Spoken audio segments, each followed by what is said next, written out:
राक्षस कंभ और उसकी राक्षसी सेना ने भगवान शिव की गहरी तपस्या की और कई पुण्य प्राप्त किए। अंत में भगवान ने राक्षस कंभ को दर्शन दिए और मनचाहा फल मांगने को कहा। राक्षस ने बलवान यशस्वी होने का आशीर्वाद मांगा। भगवान शिव ने प्रसन्न होकर राक्षस को आशीर्वाद दिया।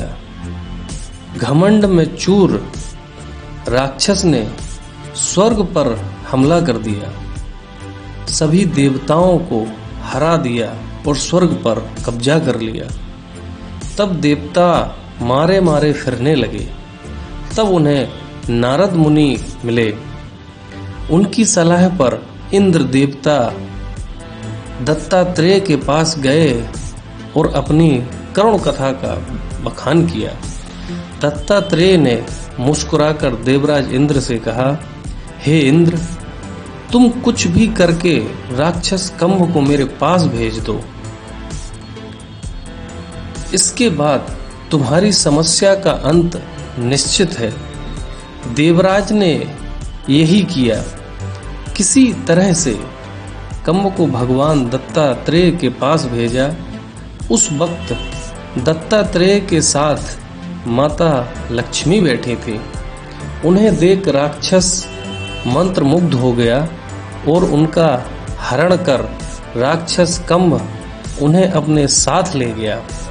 यह देख देवराज ने परेशान होकर भगवान से पूछा, यह क्या हो रहा है? आप कुछ करते क्यों नहीं? भगवान ने कहा, तुम्हारे कारण हुआ है। तुम ही जाओ और माता लक्ष्मी को सही सलामत लाओ। इंद्र ने कहा, कंभ को भगवान शिव का आशीर्वाद प्राप्त है, देवता उसे नहीं हरा सकते। तब भगवान ने कहा, राक्षस कंभ ने भावनाओं में बहकर परे स्त्री का स्पर्श किया है और उसकी इच्छा विरुद्ध उसका अपहरण किया है। अब उसके सारे पुण्य पाप में बदल चुके हैं। वह अत्यंत ही निसहाय और निर्बल है। अतएव यह उपर्युक्त समय है, इस पर हमला करो और माता लक्ष्मी के साथ इंद्रलोक को भी पालो। पराई स्त्री पर बुरी नजर रखने वाला कितना भी बड़ा पंडित क्यों ना हो, वो पाप का भागी होता है और उन जैसों का साथ देने वाले भी उतना ही भोगते हैं। अब बुराई की सीमा ने सभी बंधन तोड़ दिए हैं और इस कलयुग का अंत नजदीक है। इसलिए आजकल महिलाओं पर अत्याचार बढ़ रहे हैं, क्योंकि महिलाएं ही दुनिया को पापियों से मुक्त कर सकती हैं। स्त्री पर बुरी नजर विनाश का रास्ता है। आज के वक्त का सच है।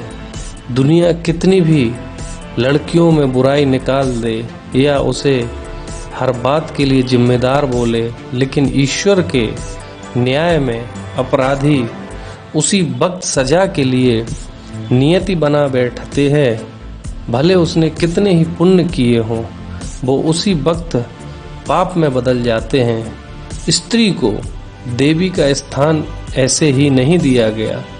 सृष्टि के सृजन में नारी का अमूल्य योगदान है।